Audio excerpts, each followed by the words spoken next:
Live. Welcome to the COVID313 Coalition for Families and Students Town Hall.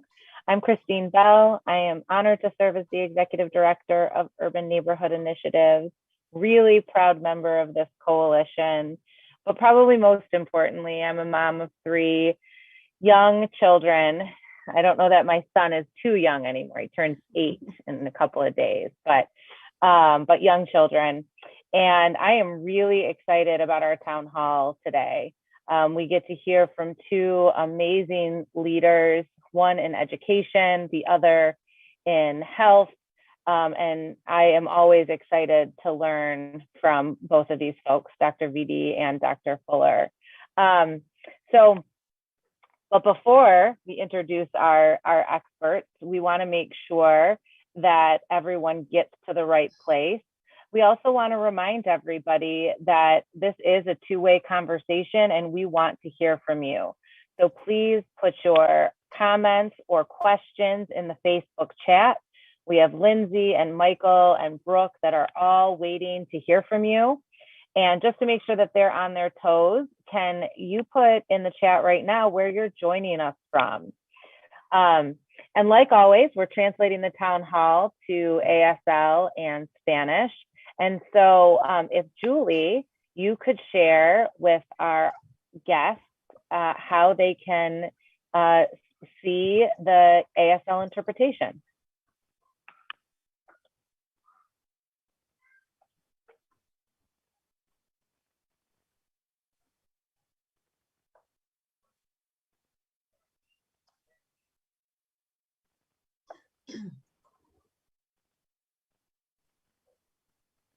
Thank you so much, Julie. Much appreciated.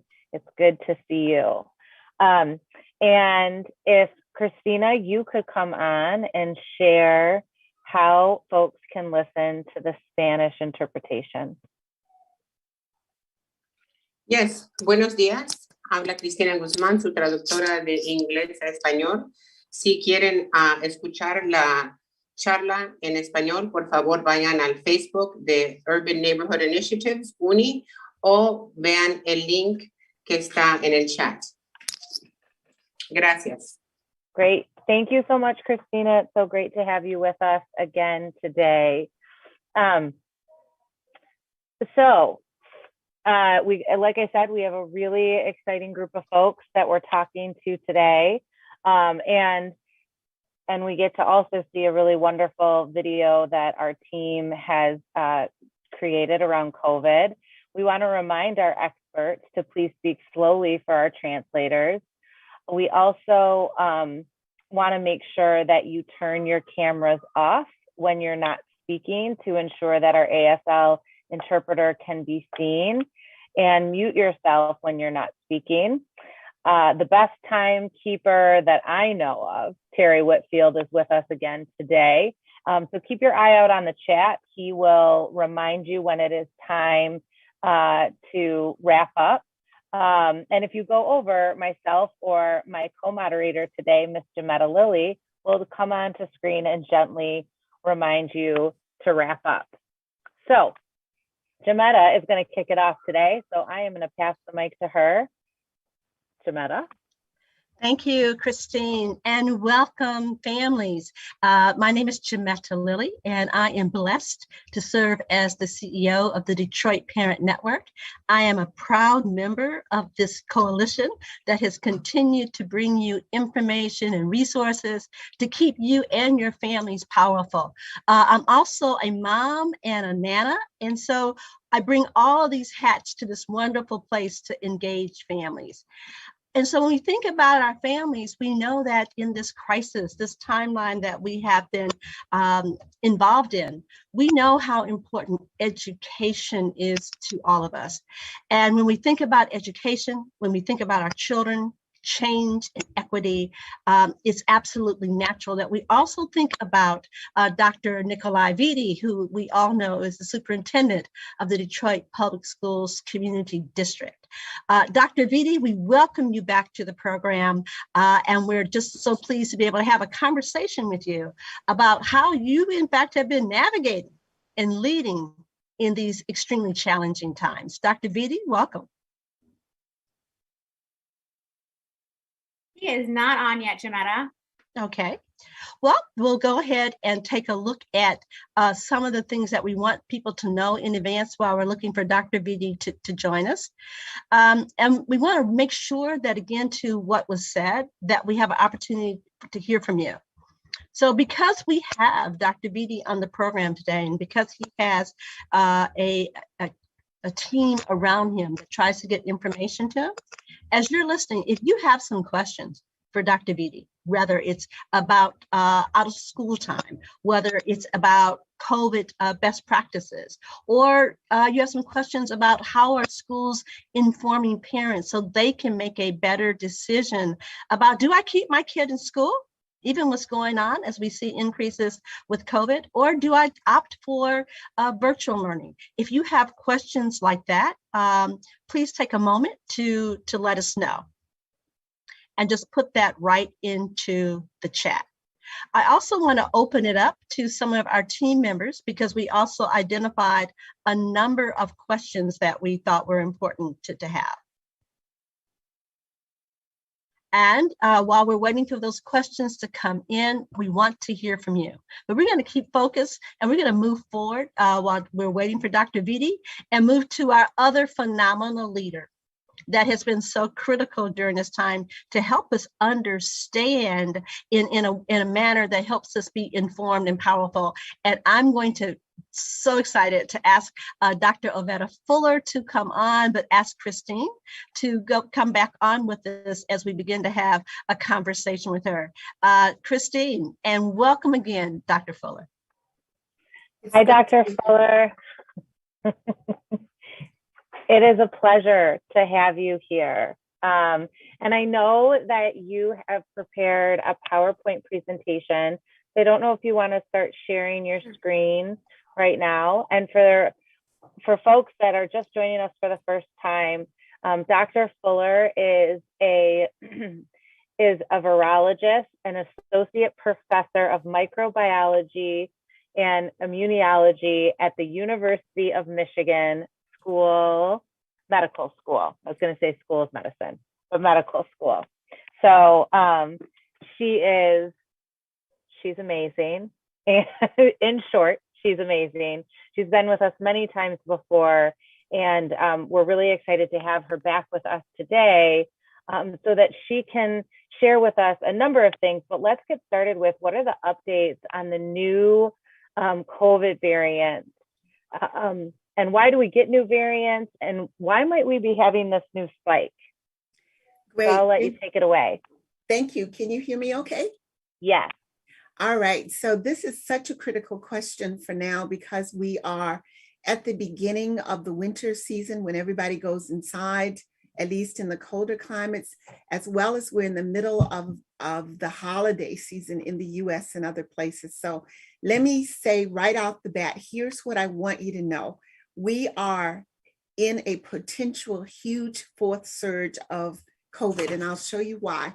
So if you don't get anything else, please remember these things because we can do this. We can mitigate this. We can coexist with COVID, which is what's probably going to ultimately happen.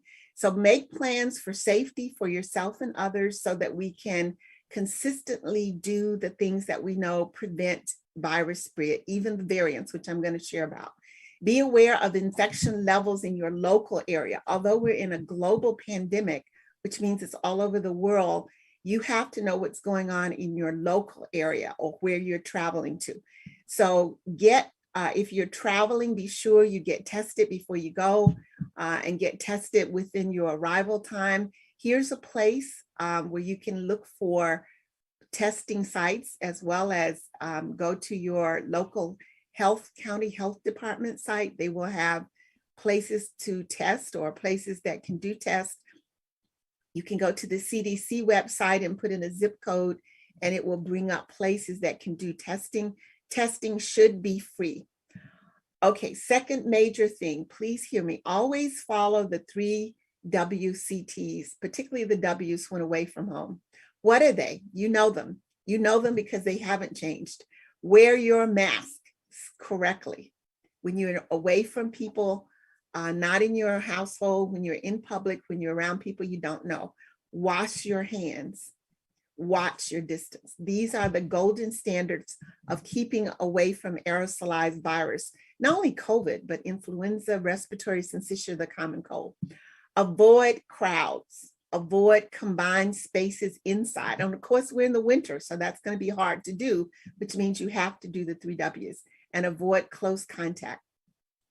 If you possibly get exposed to someone who tests COVID positive or who is sick, then get a test. And now we have the rapid test that you can get yourself from the drugstores. You can buy them at Sam's Club for about $16. Allow the contact tracing, and then make sure that you're vaccinated and boosted. These are the things that will help us get through this time. And they're not different, right? You've heard this. So we have to consistently use these and go against our nature to want to get together and to be with our friends and family and to enjoy the holiday. We're not there yet. And here's why. So looking at what's going on in Michigan. Okay, so folks, the good news is that we can handle this if we do what we know works. The not so good news is that the numbers are going up. So here's Michigan. These are the data of new cases in Michigan. And we can look at this whole timeline from March when we first shut down and recognized to that little peak to the peak of just before the holidays last year, which we thought was a lot. We had about 400,000 people that were lost by this time. The vaccines were just coming out around December 10th of last year. And then we had this March, this surge in the spring. The vaccines took it down, and the people stopped traveling because they returned from the holidays, but then we surged back up. And then now here's where we are. So schools opened, and this is Michigan. This is Michigan, higher than we've ever been before. Some 18% of the cases of the test. So we had, let's give an example. We had 100 people getting tested for COVID. 18% means that at least 18 of those cases are coming back positive. And that's what we know in official PCR-based tests. That's not the home test that we never know about. So in Michigan and Minnesota, we're leading the nation, at least we were last week, in the number of new cases. So we're in a surge here, and we have to be very, very careful. Let's look at the hot spots of COVID, both in the US and also around the world. We have to do that because this is a respiratory virus, and it means that it does not know boundaries. It doesn't say, okay, that's Mexico, it's the USA, I'm only going to be in the USA. It goes where people go. So here are the hot spots, and the redder the color, the more new cases there are. So again, we see Michigan, Wisconsin, this area, and the Northeast leading the country. Now, these are also the same places where it gets cold earlier, right? So people come inside, they bring their virus. If we don't wear a mask, if we get a little bit more comfortable and decide, well, this is a group of people I know, and somebody in that group is putting out virus unknowingly, then it spreads. And that's what we're seeing. That's what we're hearing. This is Omicron globally. We see this is a new variant, which I'm going to share a little bit more about. And we see that where it was first detected in South Africa, even though it may not have started there, it really spreads very, very quickly. And I'll talk to you more about why that is. And then we see the global hotspots. You're hearing about Great Britain and the measures they're putting in place to deal with Omicron. So know that we're in this thing together. It's not just Michigan. It's not just the US that we have to be concerned about. We all have to work together because respiratory viruses do not know boundaries. This is just quickly what's happening in the US. So the surge in the US is coming. We don't see it yet. This was December 13th. This was back last year this time. So we're not that high overall in the US, but as I told you, what's happening in the Northeast and Michigan is likely going to move into other states. Good news is that the vaccination levels have gone up. We have about 61% of all ages vaccinated in the US, according to the statistics. And that includes people who are down to age 5 years old. We see those over 65 who are most at risk are highly vaccinated. We still have people, however, who are unvaccinated. And that's who is filling our hospitals right now because of Delta variant that is finding unvaccinated people and making them very, very sick. So vaccination will it may not keep us from getting infected or having mild symptoms, but it will keep us out of the hospital. All right, so what do you need to know about vaccines? And here's really another key slide that I want you to pay attention to. This is what we have in the US for vaccinations. We have Pfizer, Moderna, and J&J. And we just got a new release about blood clotting in J&J from the FDA. So if you can get the messenger RNA vaccines, they are highly effective. We now have pediatric vaccine from Pfizer for 5 to 11-year-old. This is one of my neighbor friends who was so happy. He's a kindergartner. He was so happy to get his vaccine. And I know you all have some kindergartners and kids between 5 and 11 who are so pleased to be vaccinated. It's what we can do to help protect them. So you want to get your vaccine. You know the difference. Pfizer's 21 days apart, two shots. Moderna is 28 days apart to be fully vaccinated. And there's one dose, but now we recommend getting a second dose of J&J 2 months after the first dose for complete vaccination. So then once you're vaccinated, 6 months out, the data show that the antibodies that protect us begin to go down. We still have some protection, but it's not as good as it could be.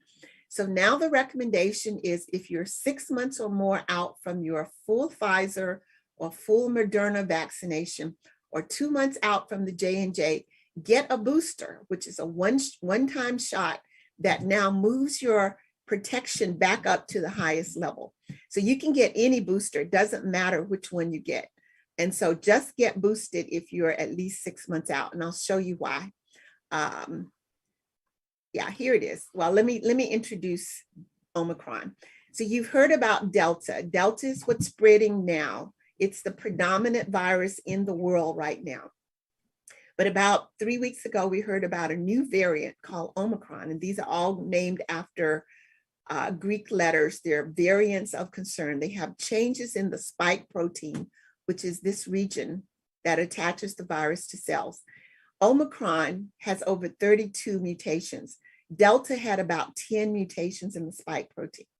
This makes Omicron something that we're really, really concerned about because the recent data that came out this week suggests that it spreads 3 times more faster than Delta.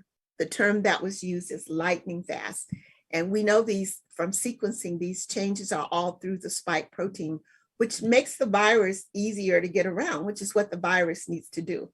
And so what we know about the vaccines and boosters, and this is some preliminary data, but I think it's important to illustrate the point. Vaccine effectiveness is how well does a vaccine protect against serious disease. So something that's 95% effective means that 95 people who got fully vaccinated and boosted would not get serious disease, would not be hospitalized unless there was something else going on, unless they had a depressed immune system. 5 of those people might, if there's a 95% effectiveness. On the other hand, if there's a 60% effectiveness, 60 of those people would have disease averted, whereas 40 of them might get illness. And so what we're seeing is that with Delta, the Pfizer, and I'm just using Pfizer here because that's what I had, the Pfizer vaccine, which starts out in the high 90s, over the course of weeks, over the course of 6 months goes down. But when you get a boost, when you get that extra shot, it sends you right back up to over 90% protection. With the Omicron variant, what we're seeing is, and this again is preliminary, is that Pfizer has some protection early on, but it decreases even more. But again, if you get boosted, according to the preliminary data, it sends back the protection even for Omicron. So this is a good reason to say that the vaccinations that we have, that we've talked about, are very important for doing what we can, along with the things that we know to do to stop virus replication, mask up, and help protect people from disease. The last slide again is COVID illness can be serious. It can be from no to mild symptoms to severe illness or hospitalizations. The Delta variant is finding people who are unvaccinated and filling our people and our hospitals with people who are very, very ill, overburdening our systems. The best we can do is get vaccinated, because that prevents disease, symptoms, illness, and death. And even if we're vaccinated, that doesn't stop virus infection. So we have to mask consistently. We have to stay distant, and we have to not gather. And so if we do these things and we do them correctly, wearing it over our nose and mouth, then we will be okay. We can come through this next surge, which is likely to happen because of the holidays and because of circulating Delta and Omicron variants. Omicron is growing really fast, spreading really fast. It does not seem to be more severe, but it does seem to spread faster. So I just want to leave you with that, and I will be happy to take any questions that you have at this point. Wow, that was a lot of really wonderful information. It's No, it's great. I think just in summary, we know what we need to do to prevent the spread of the virus. It includes vaccines, it includes mask wearing, it includes, making sure that we're limiting our contact with folks and keeping our distance, almost being selective of who we spend time with, so that we keep everyone safe. And I think the booster, looking at all that booster information, is incredibly helpful as well. And I just want to pull out, vaccine does not mean you won't get the virus. It means that you won't be hospitalized. And unfortunately, there are so many that have died in the last 2 years after the hospitalization. So I think there's just two questions that I'd love for you to touch on. The first is, when do you expect the 5 and under to get approved? Is that in the works, or can you just give a little bit of update about the vaccine for 5 and under? Sure. And I want to emphasize what you said. Where we are is we're not doing anything different or new. And the reason vaccines have not stopped it is because the virus keeps changing. The goal of the virus is to survive. And so the vaccines are reducing, as you said, Christine, the hospitalizations and the deaths. I might get infected if I'm at risk and I'm fully vaccinated and boosted, but I am not going to be clogging up the hospital. I'm not going to be on a ventilator.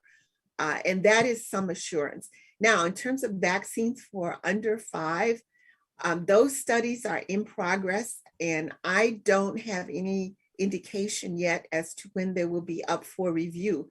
Because of the developmental age of the under 5, and the fact that we can protect them by parents being careful about who they're around, particularly in the holiday seasons.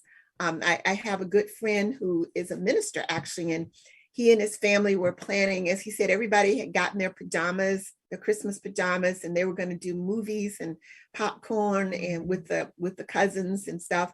And his daughter, who is, I believe, 9, tested positive for COVID. So now they put all that on hold, because if you get together, even though people may not be very sick, there may be virus. And if you bring people under 5 who can't be vaccinated, then you're putting them at risk. So while we want to get together, we want to do things, unfortunately, we're still not there. And it's not because we're not trying, it's because the virus is changing as it needs to survive. And not everybody yet is on board with doing everything we can. We still have about 25 to 30% of the population that's not vaccinated. And some of those could get vaccinated. So people are individuals, and even more so, even those of us who are, when I go out, I see people all over the place without masks, enjoying restaurants. So we have to use what we know if we want to get out of this. I'll just leave it there. So no news about no news yet of a date for review for vaccines under 5-year-olds, which is what you asked. We have to protect them by what we do. So I appreciate that. You know, I have a 3-year-old, and so, you know, while everybody is now vaccinated, including our 2 boys, we still have 1 person in the house that can't get vaccinated. So, and I appreciate all the things that people have done to make sure that I can keep my little one safe. So there's the last 2 questions. So you've alluded to this. Do you see an end to this pandemic?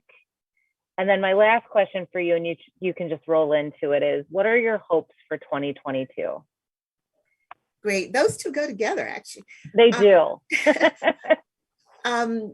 Do I see an end to the COVID-19 pandemic? So yes, all pandemics in history that we have had have eventually come to an end. Some take a few years, some take lots of years, some come and they come back, right? So if you think about the years of the plague or other pandemics that we've had, and we're in modern medicine time. So I believe the COVID-19 pandemic will ultimately subside to an endemic state. What do I mean by that? I mean that pandemic is when there's virus and illness all over the world. Endemic is when the virus is controlled such that the means that we have, the vaccines, the treatments, the preventions, keep the virus below that 3% testing positive that I've talked about before. We're at 18% in Michigan or more now.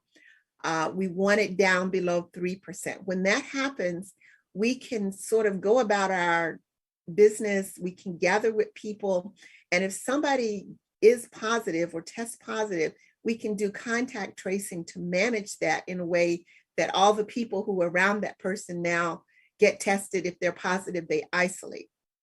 That means there's very little circulating virus in the community. That's when it becomes endemic. So measles is endemic in the world because it's not gone. It's just that in most places, the vaccine controls it. But if somebody's not vaccinated and they get exposed to somebody that has it, measles pops back up as an epidemic, right? Influenza is endemic in the USA at the moment because we always have flu circulating. We just try to manage it. And so I believe we will ultimately get to COVID as an endemic virus that is with us. It is also now found in white-tailed deer in the US and other places. So we're not going to get rid of it because it has an animal reservoir, a place to go. But we can keep it low enough that it will not be managing our lives, that we will be managing it. And I believe that will happen. My hope is I'm going to be with my children and my family, my husband and our children, who are very carefully moving from where they are to where we're going to be. We're going to be together in an isolated place.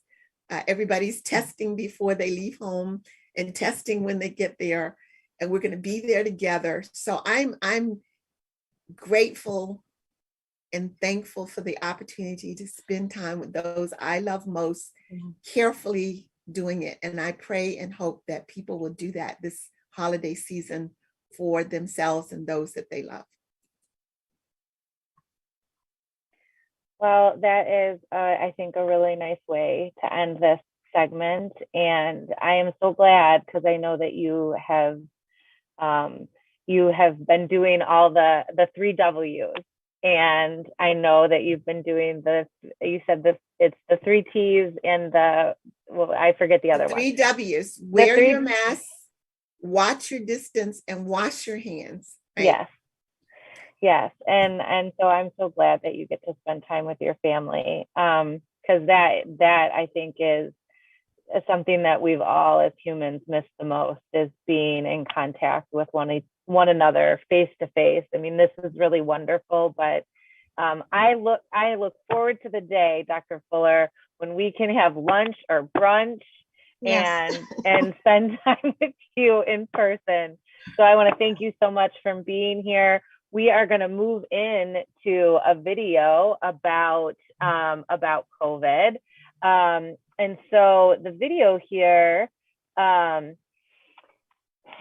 the city continues to fight the pandemic, COVID-19 vaccines and boosters are available to a larger and larger segment of the population. Still, vaccination rates are not what public health officials would like to see.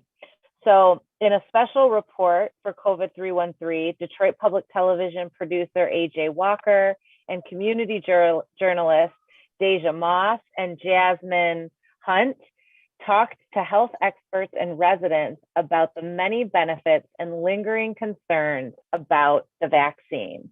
So let's roll the video. Concerns about the vaccine has kept many people from getting it, like Calvin Jackson. Ain't no vaccine that I feel safe with. They made up in 8 months and tell you that it's safe, you know. My mother never been vaccinated, but that's just my choice, you know what I'm saying? I washes my hands and I do this. I don't get it. I'm not trying to go against each other. To each his own, you know. All 3 COVID vaccines, Moderna, Pfizer, and Johnson & Johnson, are available throughout the city of Detroit. You can get them at pharmacies, churches, and clinics.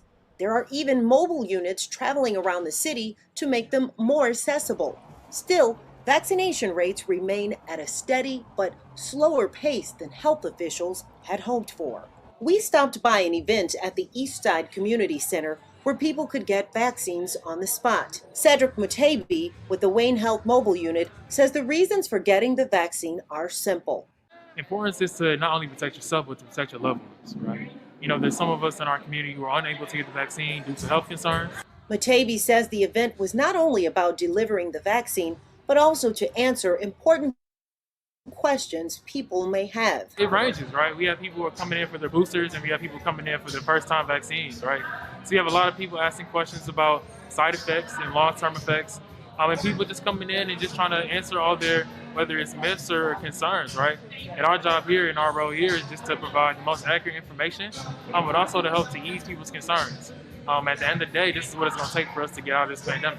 Concerns about the effects of the COVID-19 vaccine have had a big influence on vaccination rates in Detroit. Denise Ferrazzo, Chief Public Health Officer for the City of Detroit, gives insight on what those rates currently look like. So as of today, 42.7% of all Detroiters aged 5 years and older have had at least 1 dose of the vaccine. And 35% of Detroiters age 12 and older have completed their series. And so that's where we are today. The number of cases have continued to rise, and also the number of people that are in the hospital who have COVID have also continued to rise at an alarming rate. For many people, fear of the unknowns about the vaccine are less frightening than the prospect of getting COVID-19. Why did you choose to get vaccinated? For the safety of myself and others. What do you think about the people who say that they just don't know enough about it, etc.? I understand their point, and I felt the same way too, and I still do, but it's kind of like the better of the 2 evils. Dr. Phoenix Valbuena, Chief Executive Officer at Community Health and Social Services Center, says side effects from the vaccine are rare. So the vaccines have been out long enough now that we have the data to show that a little bit of pain or redness or swelling around the injection site, and then symptoms of or side effects of feeling tired, maybe a little bit of headache, muscle pain, sometimes fever, nausea, a little bit of chills, are all pretty common side effects. Those are signs that our body is really working to create the defenses to protect us against the virus if we're to be in contact with the virus.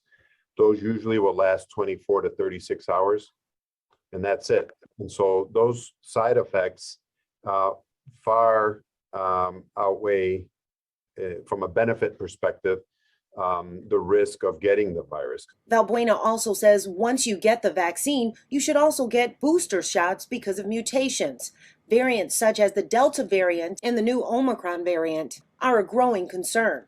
We don't know a lot yet about the Omicron variant. The Delta variant is still the most prevalent in the United States.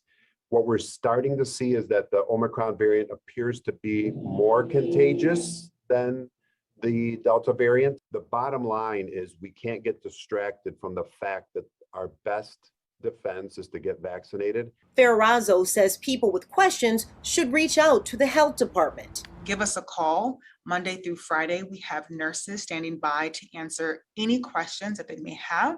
That number is 313-876-4000.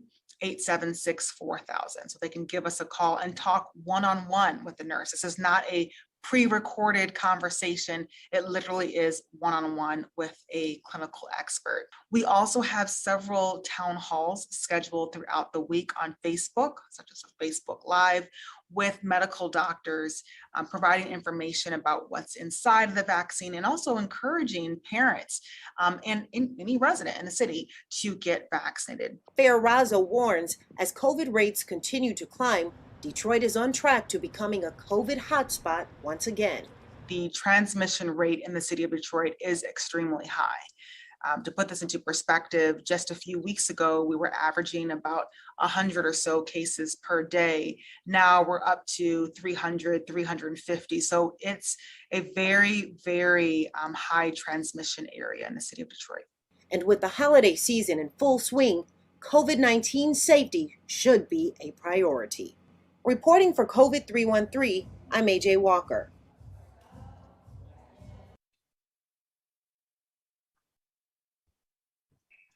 What a wonderful video. We have a few questions, Dr. Fuller, that have come in from the chat. The first one is, I'm curious about the thinking around when the 12 to 15-year-old group can or should get a booster. Yes, that's a great thought. And I don't know the answer, but I do know that FDA will be issuing those independent of our advisory committee, because it's probably more so a timing issue. If we look back to when the 12-year-olds were authorized to get vaccinated and you go 6 months out, I think there's still a few studies showing to make sure that it's safe, that a booster is safe. But based on what we're seeing with everybody else, I expect that we'll see that sometime soon. But remember, the 12 and up have not been eligible for vaccines as long as those 16 and up. So we're talking about 6 months. And we don't anticipate getting shots every 6 months. We're just, once you get the booster, it gets your memory and your circulating immunity high enough that there is still good protection. So we don't think this is going to happen every 6 months. So like the flu shot or any vaccine, if what you're saying is that you think that this series, right, the 2 shots and then the booster is what you need to make sure that your immune system is at a level where it's sufficiently fighting off the virus. So if you look at many vaccine series, if you look at what happened with human papillomavirus, or if you look at what happens with measles, you get a couple of you get interval vaccines, and then you get that last one, which gives you the long-lasting protection and gets the level up high. So we're learning that, at least for coronavirus, as we know it now, that's the same pattern, that if we want to keep the immune system up and able to respond, that third shot is so important to get after an interval. And so we're seeing that it fits with the pattern of other immunizations that have been highly effective. So the other question is related, and I tried not to use this wording because I want you to answer it, but does fully vaccinated actually mean boosted too? Yes, that's a great question. Fully vaccinated means that you've gotten the recommended doses initially. So for Moderna and Pfizer, it was 2 doses, right? For J&J, it was 1. So in the mRNA viruses, fully vaccinated means those 2 initial doses, 21 and 28 days apart. And for J&J, the science really says that probably should have been a 2-dose vaccine from the beginning to get it up to the 90%, because it was over 70 with 1, but we're seeing that the second dose 2 months later gets it up into the 90s. And when you get the third dose of either the mRNAs or the second dose of J&J, it actually also seems to stimulate the long-lasting or more durable immunity, which is again consistent with what we know with vaccinations and with other viruses and microbes. Great. And just when you're saying mRNA, just for folks that are listening, that means that's the type of vaccine Pfizer and Moderna are. So that's it's a type of vaccine that has been in existence for a very long time. Yeah. Right? So the mRNA vaccines were approved last year this time using technology that had been used and developed over 10, 12, 20 years for other purposes, for delivering cancer drugs or for other things, now switched to use also with the spike messenger RNA that helps protect us against virus. So we're not putting in virus. We're not putting in the coronavirus. We're just, remember, I've given you this analogy. If my hand is the virus and this is the part that allows it to attach, when we do the vaccine, we're only putting in something that will make the thumb, and that protects against the whole virus. So that's what I mean when I say messenger RNA vaccines. And if I don't know how we're doing on time, but if I just might add the video, the wonderful video, and I really appreciate the way that it was done and its accuracy and thoroughness. Omicron variant is, again, a result of allowing the virus to get in our body. Viruses are microbes like any other life form. They have to recreate themselves in order to continue, because if they don't, they become extinct. And that's not, I mean, everything that lives wants to continue to live. So the variations are the survival of the fittest. They're little changes that occur every time the virus reproduces. If those changes are not good for the virus, then that doesn't survive. But if those changes give the virus a little bit of advantage in making more of itself, then that particular genetic composition will rise to the top. And that's what we see with all of these variants. So we started out with Alpha being more fit than the Wuhan strain, the original strain. Then we had Delta, which even though there were lots in between, Delta was the one, or is the one, that outcompeted everything else. And it's 99% of the virus in the US today. And now with Omicron, so there's a long way between Delta and Omicron. There are lots of others of interest, but Omicron is one that seems to have changed itself just enough to be able to go faster from person to person or better from person to person.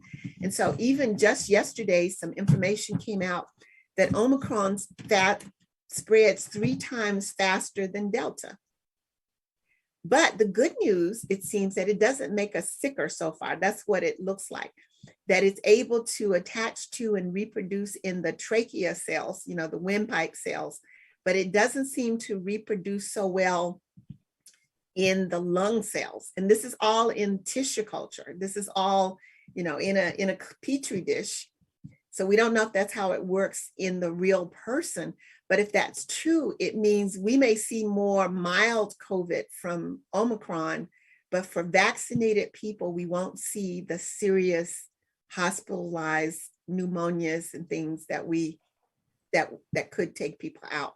So that data is very preliminary, but it explains why Omicron is spreading really fast around the world, because it's better to spread, because that's what the virus needs to do, to make more of itself. Yes. Well, and what a good reminder of how life form works.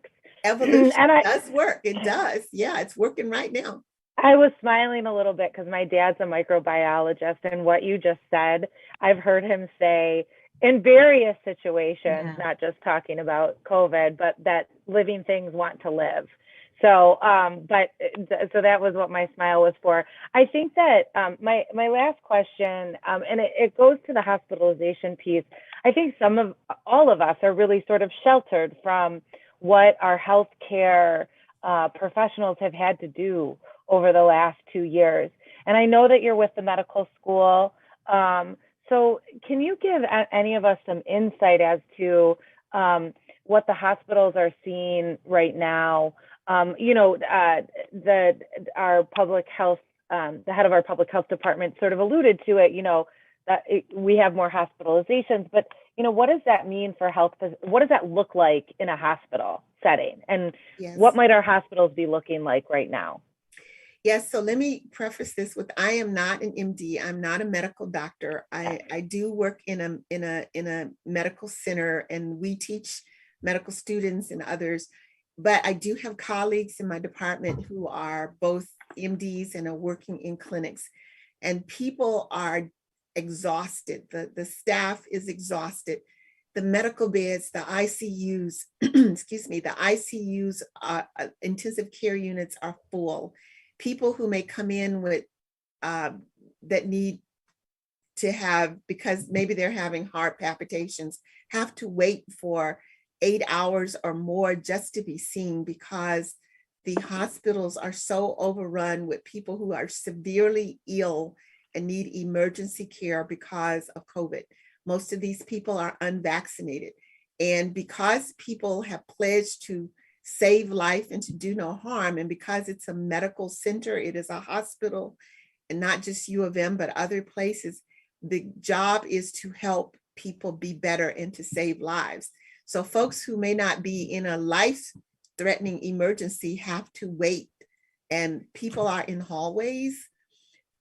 People can't get beds because the bed capacity is full or overdone, overburdened. The staff is exhausted. People come home to their families and they're tired. People who have electives, what one might call elective surgery, and some of that is not just what could happen, but should happen to prevent things happening later. We're finding folks being diagnosed with much more advanced cases of cancer, 3rd stage, 4th stage, because they could not get those appointments to do the routine things that would have detected things earlier. So it is not just about COVID, it is about the impact on the medical framework of not just the USA, but all other countries. Even countries, some of the countries, developing countries that were trying to get vaccines, now that they're being made available, we're finding that the infrastructure is not there to support getting those vaccines to people in the way that it needs to happen. So our health systems are being overburdened by the presence and continual circulation of coronavirus. And we're all in this as a responsible individuals to help stop this. And I know it's not easy. It's so easy to say, oh gosh, I just want to go for a drink. I just want to go to a restaurant with my husband and I were out walking the other day, such a beautiful day. And we didn't want it to end. So we said, oh, well, we could just go and maybe get something out. And then we thought, okay, where can we go? Where can we go? And we thought of a place. And then we realized it was between 4 and 6, and there would probably be lots of people. It was a Friday afternoon. It was happy hour. It's like, oh, maybe that's not such a good idea, because if you go someplace to eat or drink, you're going to have to take your mask off. There's no way you can do that without taking your mask off. And so, 15 minutes, 30 minutes, yes, but now with faster spreading variants, how do we mitigate risk? And the key here is to reduce the risk. You can't get rid of all risk, but you can put in place the layers that help reduce it to the lowest amount. We can't stay isolated the full time, but we can make good choices, knowing what we know and reducing the amount of risk as best we can. And when we do that together, including using the tools available to us, vaccination, boosting, masking, distancing, not gathering outside of people we know, then we together can begin to put this under our feet, but we're not there yet. Thank you so much, Dr. Fuller. It is just such a pleasure to have you on. I'm actually really, this is our last town hall for 3 weeks. So it has been just a pleasure to have you here on it. We can do this though. We can do this. And it's my pleasure. I appreciate so much what you all are doing. And thank you for inviting me and giving me this time. Awesome. Thank you. Thank you. Jametta. Thank you, Dr. Fuller. We so appreciate you. And in families and audience, we want to let you know that Dr. Vidi absolutely had intended to join us, but as many of you know, in the leadership role he has, some things got backed up. But we still have critical leadership from our Detroit Public School Community District, and we're going to be joined for some quick updates by Crystal Wilson. Crystal is the Assistant Superintendent of Communications and Marketing. Crystal, good to see you. What is it that families need to know as we're getting ready to go into this holiday period and to start thinking about for the new year? Welcome. Hi, everybody. Hi. Thank you so much. And I'd just like to say thank you to Dr. Fuller. That was exactly the message that we as a district are also trying to convey to our families and our staff. The best way to stay safe is to get vaccinated. And what we know is that children learn the best in person. There is so much to be said about our appreciation for our teachers and our support staff in schools, because that's where kids learn the best. And we know during COVID, the best way to ensure that we keep schools open is by getting the vaccine and the booster shot. So I just really want to thank Dr. Fuller for sharing that information. So what do families need to know about DPSCD? We will be on break starting tomorrow through Monday, January 3rd is our return day.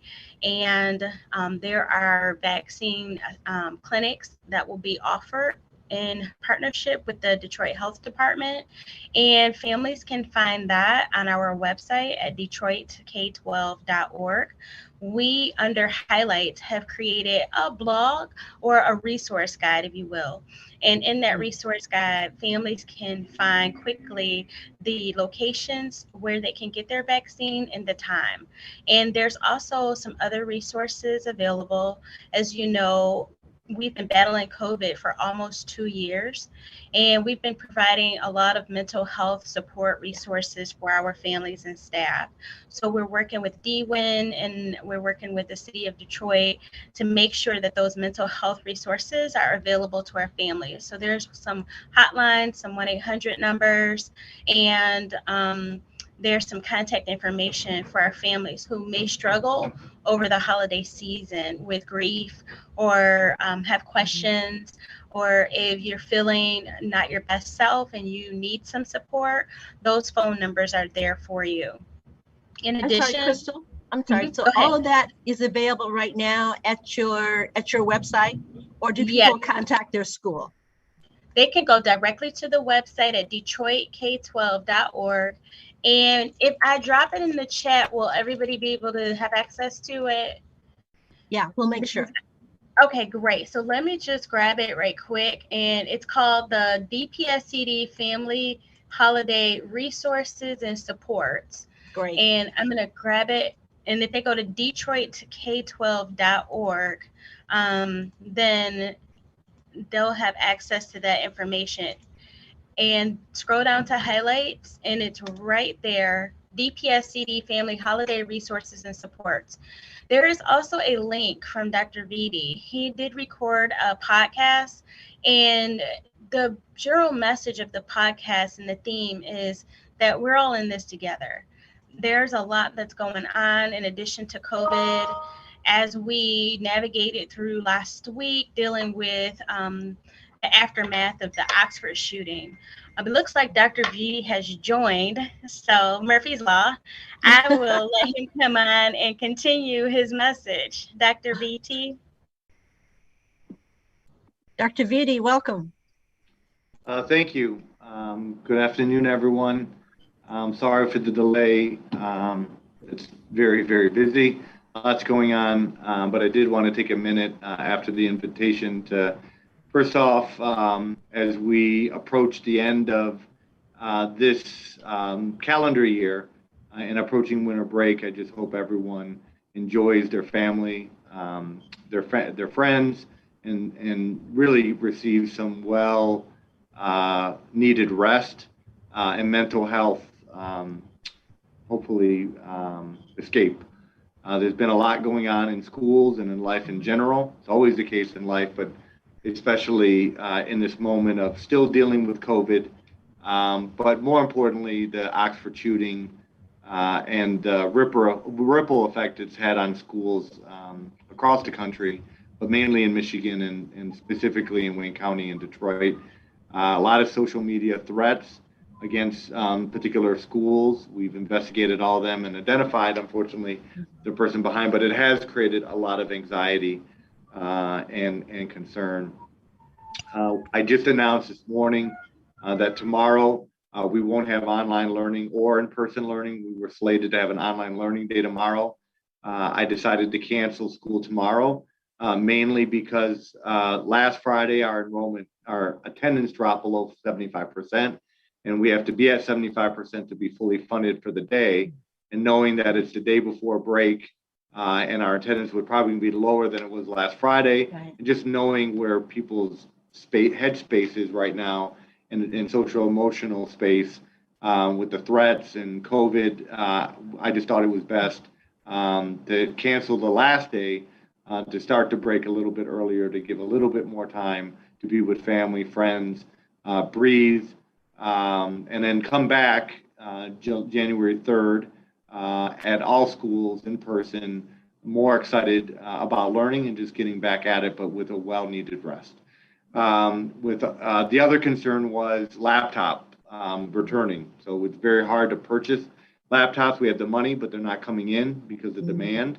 And we were worried that with a longer break and those laptops being home on Friday, they may not make it back.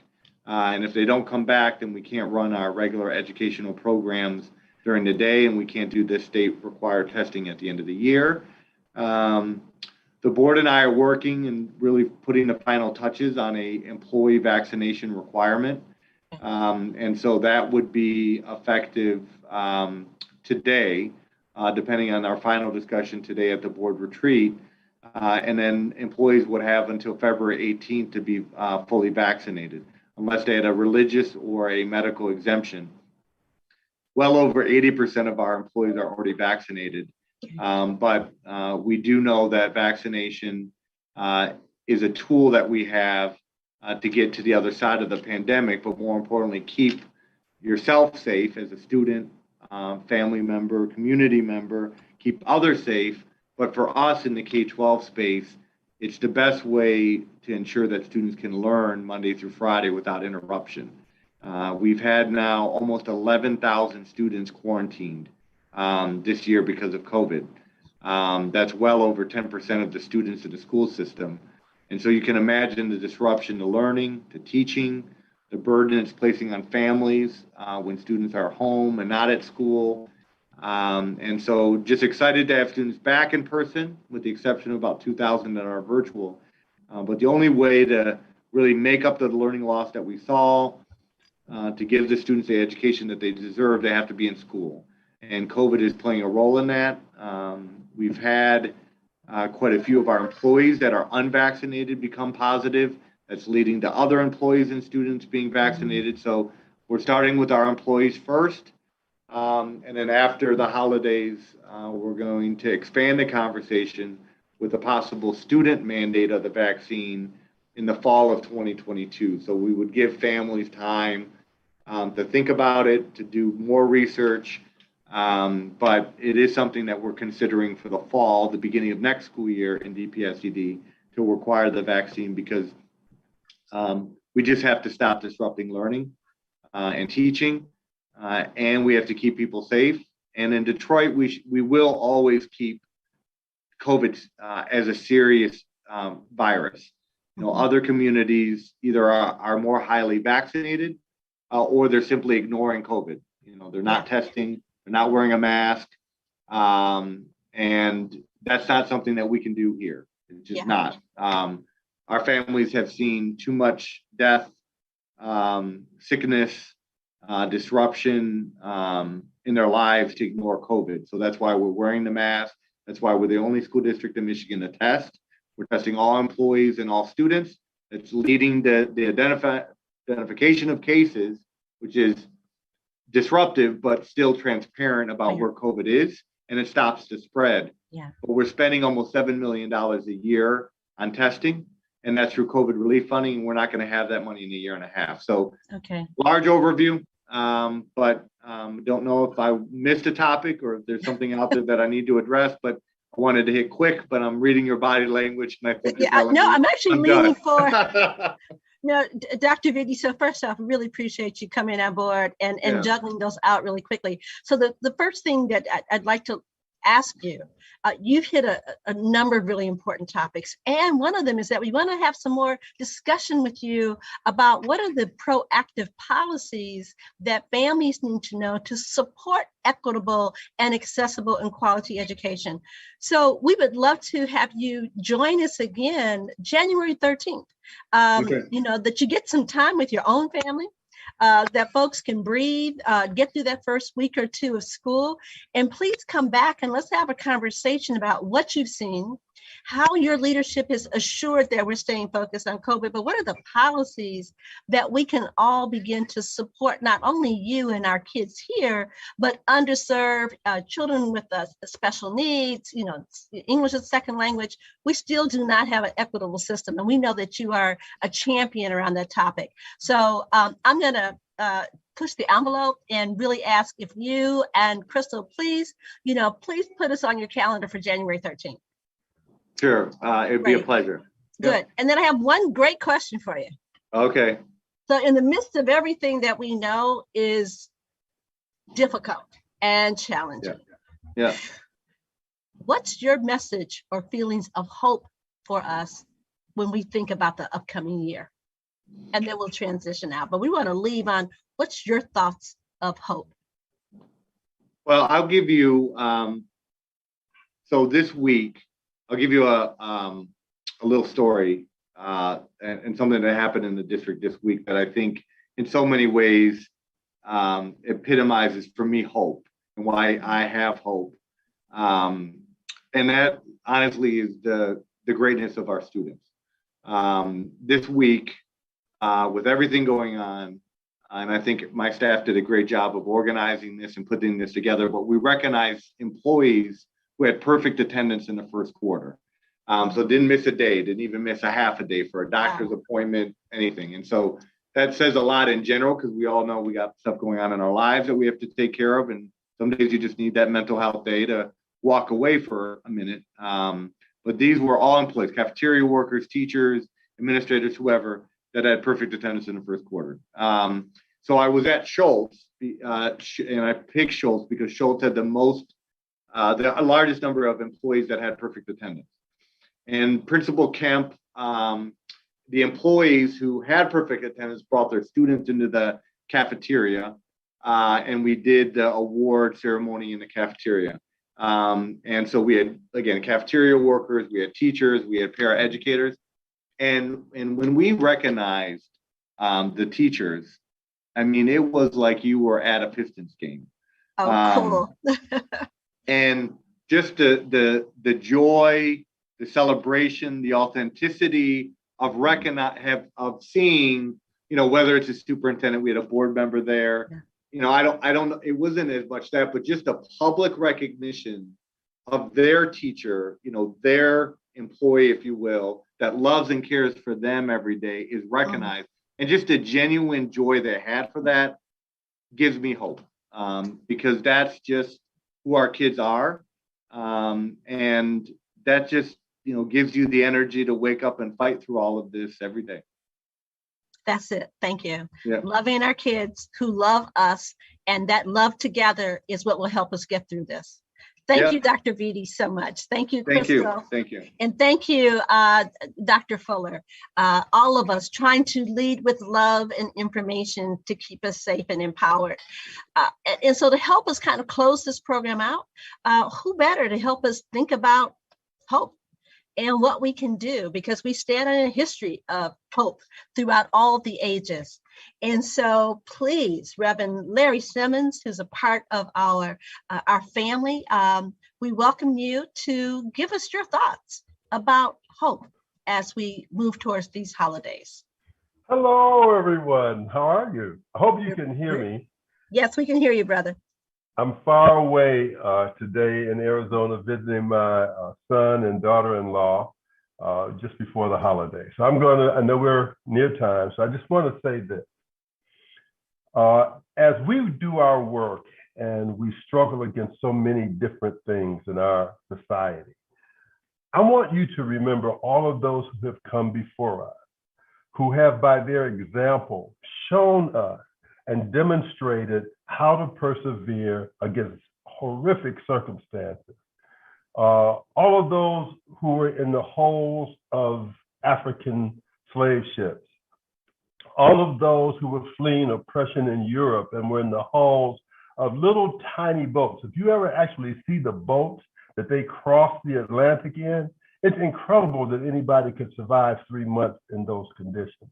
If you think about the original Americans and the difficult circumstances that they have had to work through, yet nonetheless have restored and built back their culture, this is a community and a culture that builds its entire life around hope, around the belief that things are not just good, but that they can be better. And as Dr. Vidi said, as Dr. Fuller said, and we can make it better. So as we enter into, for Christians, this sacred holiday season when we celebrate the birth of Christ, who born in a stable, whose first bed was a feeding trough, but who rose to lead a religion that has lasted over 2,000 years and reached all around the world. We are a people of hope, and hope is what's going to carry us through 2022 to the tremendous vision that we share and create together. God bless you, God keep you, and look forward to seeing you next year. Thank you, Reverend Simmons. Thank you, our brother. And what we would like to do is ask everyone that is in our space right here. You know how we roll. It's all of us together. Let's open up our screens. Let's go to a full gallery shot. And we would just kind of love to go around and hear what are the individual messages of hope. And so since I can see people, I'm going to pick on people. So what I would love to do, Lindsay, your message of hope. Sure. Hi, everyone. Hi, Jametta. Hi, Reverend Simmons. Good to see you. Hey. I think something I'm hopeful for in the upcoming year is just to continue to build connections and to build power in Detroit and Metro Detroit. I think initiatives like this have been really helpful in that type of work. So I just want to see it continue. I think if the pandemic's done anything, it's brought us together in a lot of unique ways. Absolutely. Thank you. Dr. Fuller, your message of hope.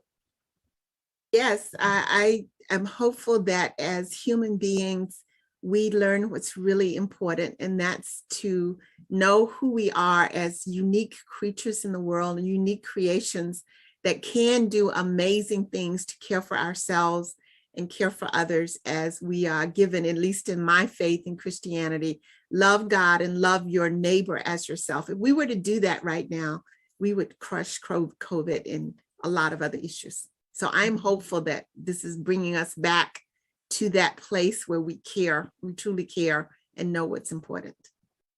Thank you so much. Crystal Wilson. I just say what's given me hope is continue to share and continue to share your stories of triumph.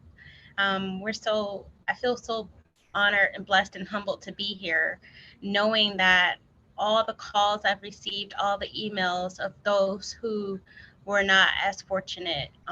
So I'm just very hopeful for those who are here, who are standing strong, who are fighting this virus and working so hard to make sure our families and students' needs are taken care of. And so that gives me hope. So continue to share your stories, continue to lean in and just make sure you reach out. If you haven't heard from someone, reach out and just tell them that you love them, ask them, how are you? And how can I help? Because a lot of people are being strong, but quiet and they need help. So let's just lean in and help each other, and we're going to get through this. Thank you. Thank you. We're leaning in, we're staying faithful and looking in on each other. Christine, your message. So I'm an internal optimist. So I'm hopeful for a lot of things. So and I've been thinking about this question, Jametta, since you told us that you were going to ask us this. And but I after listening to Dr. Fuller, I just feel really hopeful that there are really thoughtful, smart people that are willing to share their knowledge with others so that we all can better understand what we can do together. So Dr. Fuller made me really hopeful. I know that there are other folks like Dr. Fuller out there, but I was also really hopeful for science, that there's, in all of the rhetoric that we've heard over the last many years, but intensified in the last 2 years, is that there is actual truth, and that that we all can learn that truth and then make choices, some that are hard, and that's okay, because they don't have to be forever. So that's what I'm hopeful for. So thank you. Thank you. Molly Sweeney, what are your thoughts? Sure, I'll be brief. I'm not as optimistic as Christine, but I have optimism for 22. I am hopeful that as individuals, as a collective across the world, that we will slow down and focus on implementing personal practices and policies that drive health and equity across our globe. And that's both for schools, for society, for the pandemic, that we really, for our environment, that we really start to focus on what actually keeps us healthy as a whole. And that's hard work, but I'm hopeful that there's enough people on this call and in movements that are willing to focus on that and bring that to light, and begin to really make sure that's prioritized in 22. Thank you. Thanks, Molly. Colleen. Thank you, Jametta. These have been really amazing words from everyone. It's very inspiring and hopeful. I would say, first of all, this team gives me a lot of hope. This is an amazing group of people, and over again, every week, everybody pulls together and puts together these amazing town halls that share such vital information. I mean, I feel personally blessed that I've been able to be a part of this and to get this information every week. And I feel like it puts me ahead of the pack in terms of knowing and feeling confident about what I know about the pandemic and about the vaccines. And I would say also our team at Detroit Public Television gives me a lot of hope. We've staffed up. We're stronger than ever, and we are ready to continue to be there for everyone into 2022 in more and better ways. Okay, all right. So speaking of DPTV, Marty Fitchoff, please, what are your thoughts? Well, I'd like to echo what Colleen says. It's just amazing how many caring people there are in the world. That's what gets me up every morning, gets me out of bed, is knowing that I'll be working with good people at the station, at COVID313, throughout the community. They're so positive, they're so caring, they're so diligent, they're so wise. And they're positive, they're positive in the face of all this adversity. And hearing Dr. Fuller today, and of course, Reverend Simmons' words are inspiring. But what really I'll take away was the Dr. Vidi story about those kids cheering for their teachers and their custodians and their staff and all that things. There's been so many negative portrayals of kids, especially in the last couple of weeks. These are the real kids. This is what we're working for, to give these kids a world where they can grow up and keep that positivity, keep that happiness, keep that joy. So let's keep up the good work in 2022. Thank you. Thank you. Staying positive. So positively, we would love to hear from Deja Moss, who we can see. Deja, your message of hope. You can see me today. So one of the main things that I noticed just going throughout the pandemic was that everybody got into a state of survival mode.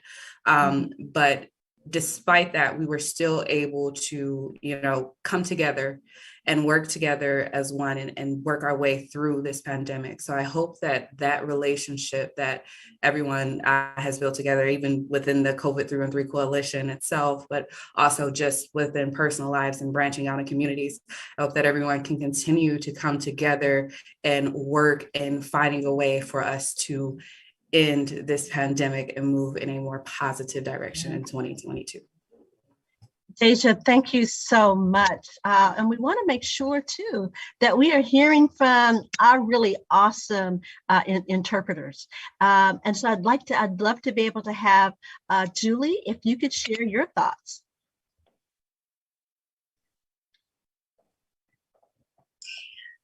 I would reiterate what everyone else has said about the team and the positivity that this team and the influence that you have created all over, not just the Detroit area, but all over the state and all over to minorities and groups that have not traditionally gotten information, not traditionally been kept informed, has just been wonderful. Thank you. Thank you for sharing. And we'd like to ask for, I believe we got Wes. We need to hear from you too.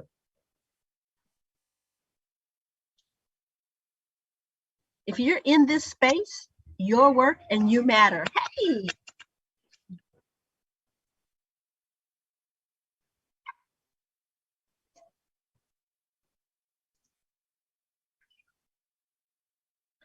Thank you so much. I think we have one other person in our space that we absolutely need to have come forward, and that is our wonderful ASL interpreter, Katz. Would you share your message of hope, please?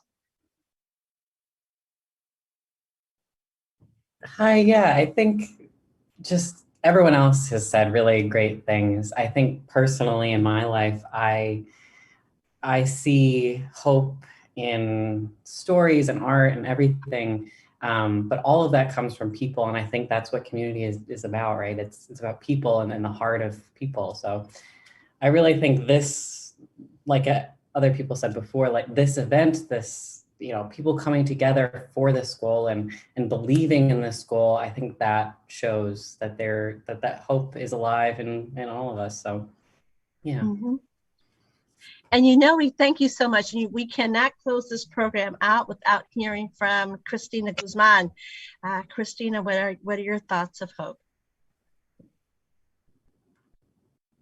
Hi, everyone. My thoughts of hope are that we continue this COVID-313 conversation to reach all kinds of communities. The fact that you have ASL interpretation and Spanish translation, and the way this whole coalition is so completely thought out. All the experts that you bring on are amazing. You inform the public, you give them scientific data, you bring them doctors that are in their community, you bring them all sorts of public health notices. The slides that Dr. Fuller had today were just absolutely amazing.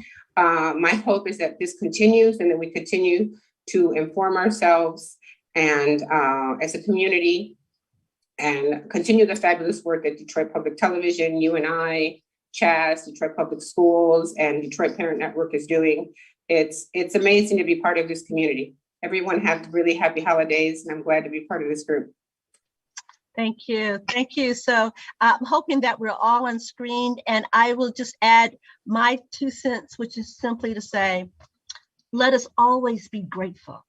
Let us always know that because we are here with each other doing this work for others, being able to give is a blessing in itself. So I'm hopeful that all of us at some point realize as human beings that we must be of service, because that is the price, that's the rent. As Shirley Chisholm said, that's the being of service is the price we pay, the rent to be on this planet Earth. So let's be deserving of each other and stay in service and stay in love and stay powerful. Thank you, everyone. See y'all Have in a 3 weeks. marvelous holiday. 3 weeks. See y'all in 3 weeks. And 3 weeks, Marty, yes, January yeah, 13th. we have to do our job. Marty told us. We need to say, we will see you in 3 El 13 weeks. de enero va a ser la siguiente reunión de COVID313. We return. Nos vemos I en 3 forgot my semanas. lines. We return. Every